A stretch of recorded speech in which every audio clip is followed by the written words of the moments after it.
Kaune gyveno vyrai 5 metus ir nežino, kur kas gatvės yra.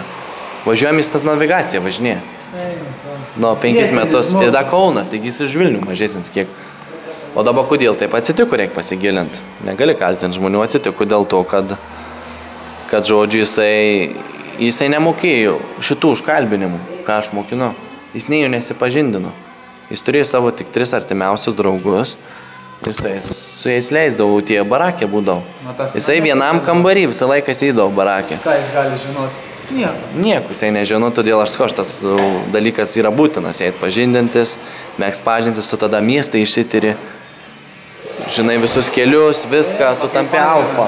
Padaviau mašiną, tai... Sėdi kambarį, tai esi beta. Eini lauk, tai esi alfa. Ir viskas. Ką pridurtum? Sakau, kai Pairinas padaviau savo automobilį, sakau, važiuok tu geriau, žinai, vis tiek, tai jis tai greitai. Nu, tai labai buvo geras sprendimas, žinai, padaryti. Jo, ką, vis tiek, žinai, daugiau žmogus žino, nei kad aš tą Vilnių, tai visur va čia irgi prasukom, apsukom, tokiais prasukimais greičiau gavos laiko taupimui. Būtent. Tai va, tai... Būtent tas ir yra, čia nėra kito kelio, čia nes negalvokit, kad o, gal man reikia, gal nereikia, čia privaloma. Šitie mokymai yra privalomi vyrai, nes kitaip jūs būsit triuškinami nesėkmių su santykiais. Vienatvės, santykiais, depresija, viskas dėsis į krūvą, kol virvė.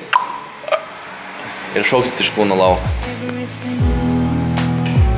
They say the time's supposed to heal ya, but I ain't done.